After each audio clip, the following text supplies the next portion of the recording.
I got into lifesaving actually through swimming. I was actually swimming at school, and I actually lived in Gibraltar for a couple of years because my father was in the RAF. In the afternoons in Gibraltar, in the summer, you actually left school early, and we used to go down the beach. So I used to do a lot of swimming. And when I came back to the UK, I joined a swimming and lifesaving club, mainly for the swimming.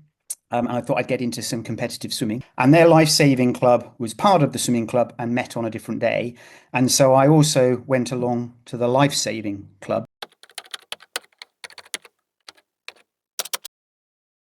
We used to do life saving competitions pool based, and actually we went on a few open water ones as well. And actually, all I remember really of it was those open water competitions were really cold. I would get into literally a 3 minute competition and come out freezing cold for the rest of the day.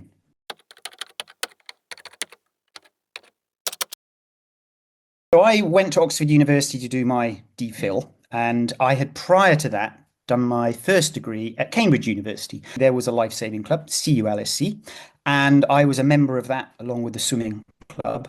And I think it was my final year, I was president of the CULSC.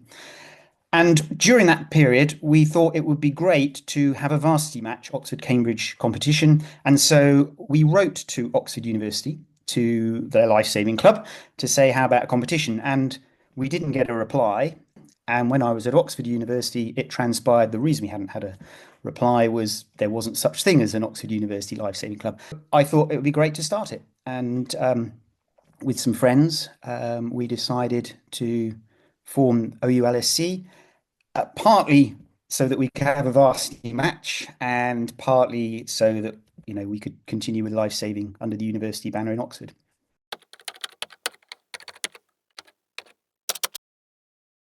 So when I was then president of the Oxford University Lifesaving Club, we wrote to Cambridge University Lifesaving Club and said, let's have a varsity match.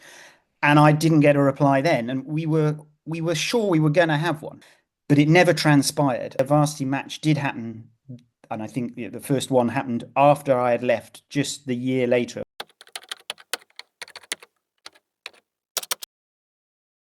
The problem we had back then was there was no university pool. Well, how on earth do we start if we can't have access to swimming facilities? And so our first meetings were actually up at the Marston Ferry pool in a public session. And then I think in the second year that we'd started, we had enough interest in members to allow us to hire the Headington School pool. And that's what we used for the duration that I was involved. And then we would do the theory in one of the colleges. We used to do it at St. Cat's, have the mannequins there and go up and take them up to the pool.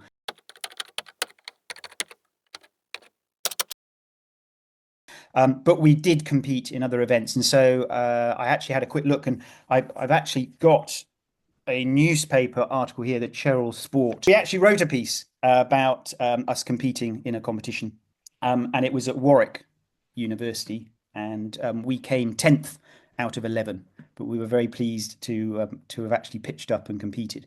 We did a couple of other competitions, and I think the year later we fielded an A and a B team at the University Nationals at Birmingham.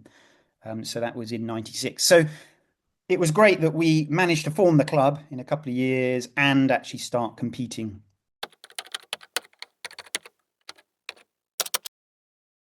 So relay rope throwing, relay towing.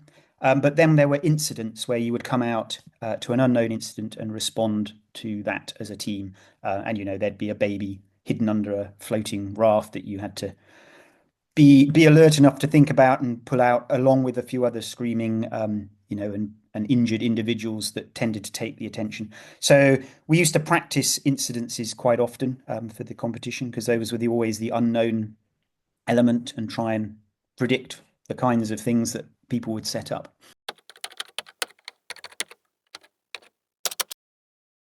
Still got the original T-shirt, which we had done. And so in 1995 we created a varsity squad for the varsity match that never happened.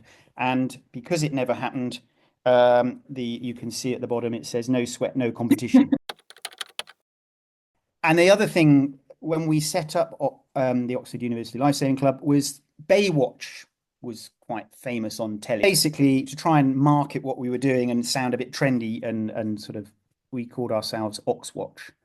as you can see on there. So a lot of the early marketing literature to try and get people to join referred to us as Oxwatch. I have no idea. If it was a VHS, it would be around about the right time, I would think.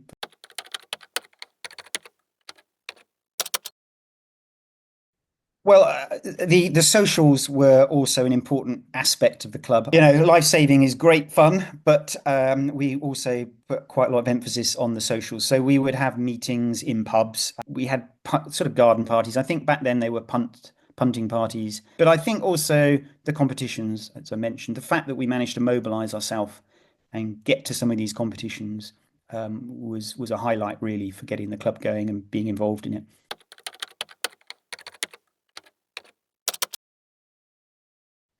Well, because I was a swimmer, particularly, I didn't mind the sort of the speed element. Being able to tow quickly, I could do that, I guess. And so I liked the racing aspect particularly. The fact that they were kind of mixed like that there was that element of speed and that element of using your brain to process a new situation made it different every time you went out. So that was good fun.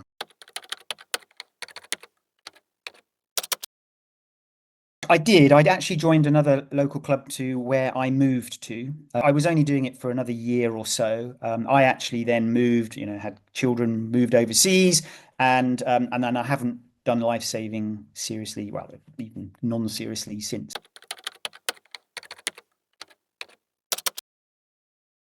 I would encourage anyone that's interested in joining the Oxford University Lifesaving Club to do so.